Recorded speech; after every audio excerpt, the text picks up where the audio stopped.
Olá, amigos e amigas, bem-vindos e bem-vindas ao meu canal Por um Novo Amanhã. Eu sou o Luiz Horato e hoje, lamentavelmente, vou ter que continuar falando mais uma vez sobre a guerra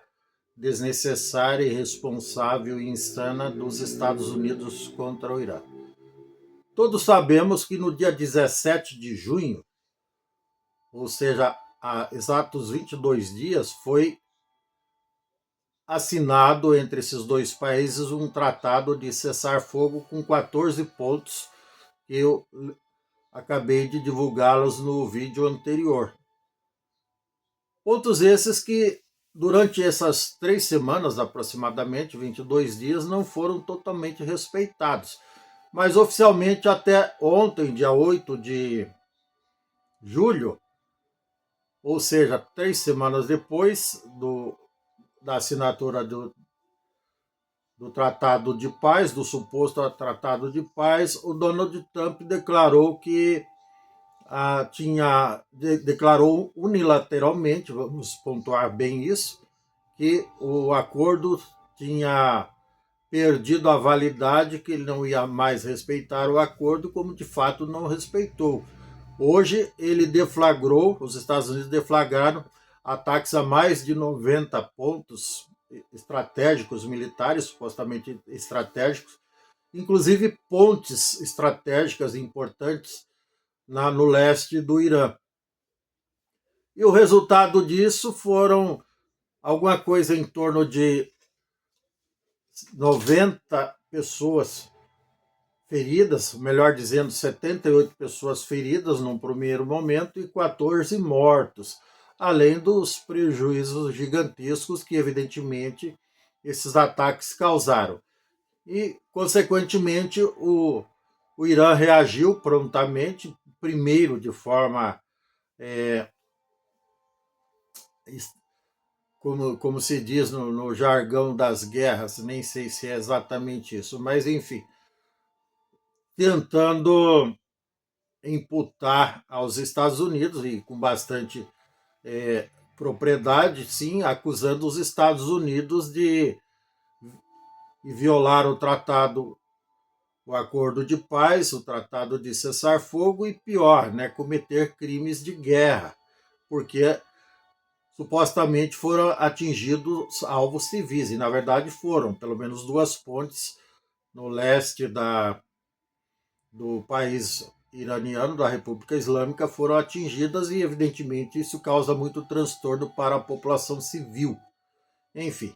intencional ou acidentalmente, o dano está feito. E, consequentemente, em algum momento os Estados Unidos vai ser cobrado a responder por isso. E como se isso não bastasse, para quem não sabe, embora eu tenha dito em outros vídeos sobre o assunto, lá no dia 27 de fevereiro deste ano, antes da deflagração da guerra, que resultou na morte do Ayatollah Ruhollah Khomeini, que foi sepultado esta semana, depois de um funeral de vários dias, com milhares de pessoas em torno, não os 20 milhões aclamados, evidentemente, pelos governantes atuais do Irã, mas milhares de pessoas, sim, espontânea ou obrigatoriamente acompanharam o funeral do sujeito e de mais 3 familiares. Esse detalhe também é importante pontuar, porque essas 4 pessoas, no mínimo, são tratadas pelo regime iraniano como se fossem mártires de guerra e serão cultuadas por muito tempo como mártires. E, lamentavelmente, o resultado prático desse culto ao martírio dessas pessoas, sobretudo de líderes políticos, por mais sanguinários que tenham sido, acaba se revertendo na prática ou em ódio ao povo ocidental, ódio aos governos ocidentais, ódio aos regimes ocidentais. Não, evidentemente, pela maioria das pessoas que não cultivam esse tipo de coisa, muito pelo contrário. A grande maioria esmagadora, mais de 95% ou até mais da população iraniana e do povo islâmico, são pessoas decentes, amáveis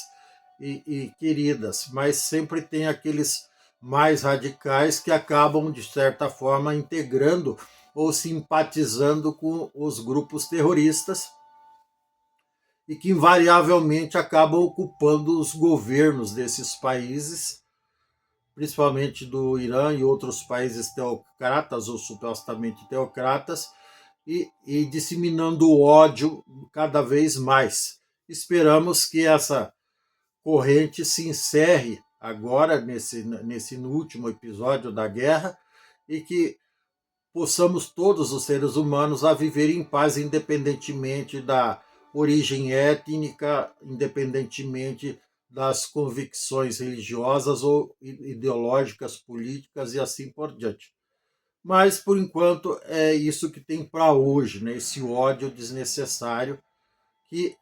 em algum momento, ele é pregado com muita veemência, assim como era pregado pelo Ayatollah Ruhollah Khomeini e pelo seu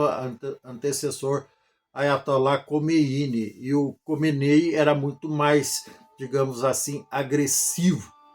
E o filho dele, que ainda não apareceu publicamente, que é o sucessor o oficial, entre aspas, do pai, ainda porque ele está ferido, ele também foi ferido no ataque do dia 28 de fevereiro deste ano, mas ainda não apareceu publicamente, porque provavelmente ainda está se recuperando dos ferimentos que sofreu.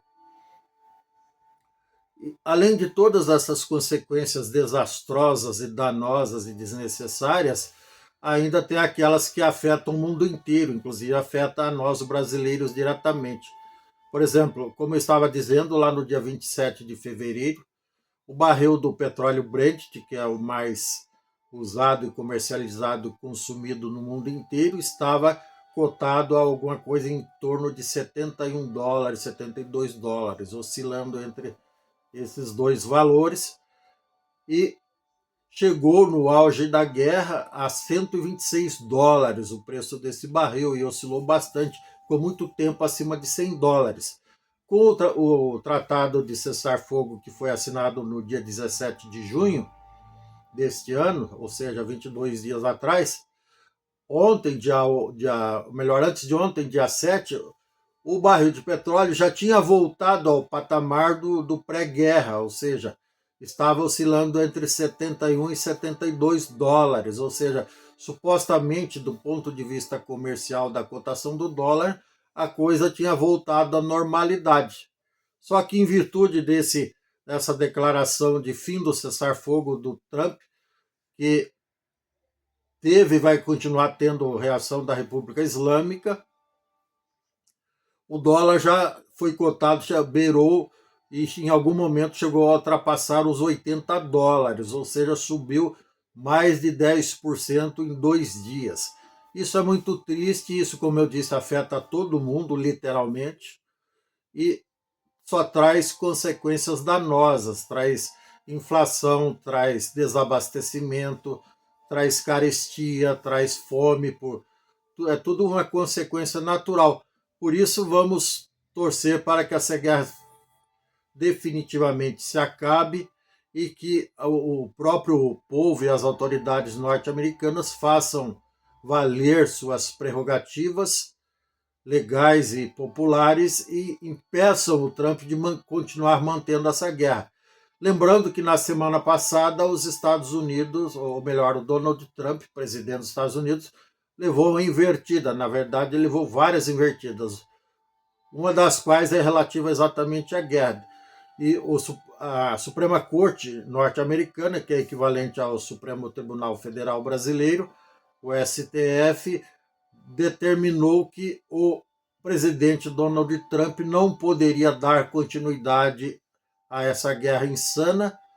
irresponsável e criminosa sem o aval do Senado Federal do Congresso Nacional Norte-Americano. Esperamos que isso não passe de bravata do Supremo Tribunal Federal, da Suprema Corte norte-americana, que eles façam valer isso para que essa guerra se encerre o mais rápido possível, tá bom? É isso, se você gostou, dê um like, dê um joinha, inscreva-se no meu canal, não custa nada. ative o sininho para receber novos vídeos em tempo real. Sucesso, saúde, um grande abraço e tchau, até mais.